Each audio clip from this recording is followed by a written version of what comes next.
প্রিয় দর্শক, একসময়ের পর্দা কাঁপানো নায়িকা আমাদের শাবনূর, সবারই ক্রাশ, সবারই প্রিয় এই অভিনেত্রী। এই অভিনেত্রীর মতো এখনও পর্যন্ত বাংলা চলচ্চিত্র জগতে একজন নায়িকাও তৈরি হতে পারে নাই, এত চঞ্চল টাইপের যে ক্যারেক্টারগুলো করেছে আমাদের শাবনূর।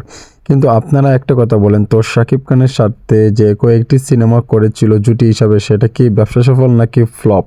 আপনাদের কাছ থেকে এই মন্তব্যটা জানতে চাই। এমনকি আমাদের শাবনূর আর কেন সিনেমা করছে না? অনেক বছর হয়ে গেল সিনেমা থেকে আড়ালে চলে গেলেন, যুক্তরাষ্ট্র উনি থাকছেন। কিন্তু আমাদের শাকিব খানের সাথে যদি জুটি হিসাবে আবারও নতুনভাবে কাজ করে কেমন হবে, আপনারা অবশ্যই ভিডিওর কমেন্ট বক্সে বলে যাবেন। একের পর এক চমক দিয়ে যাচ্ছে ঢাকায় সিনেমার শীর্ষ তারকা শাকিব খান। যখন শাকিব খান সুপারস্টার ছিল না, তখনই কিন্তু শাবনূরের সাথে অনেক জুটি হিসাবে কাজ করেছিল, অনেক ভালো। কিন্তু এখন আমাদের মেগাস্টার শাকিব খানের টাইটেল হয়েছে, কিন্তু শাবনূরের সাথে আমরা দেখতে পারছি না। আমাদের অনেক আশা রয়েছে আমাদের শাবনূরের সাথে, যাতে আবারও শাকিব খান সিনেমা করে এই জুটিটাকে যাতে একত্রিত করে পরিচালক প্রযোজকের দৃষ্টি আকর্ষণ করছে। সো বন্ধুরা, আপনাদের পছন্দের অভিনেত্রী যদি শাবনূর হয়ে থাকে, তাহলে লাইক, কমেন্ট, শেয়ার করতে ভুলবেন না।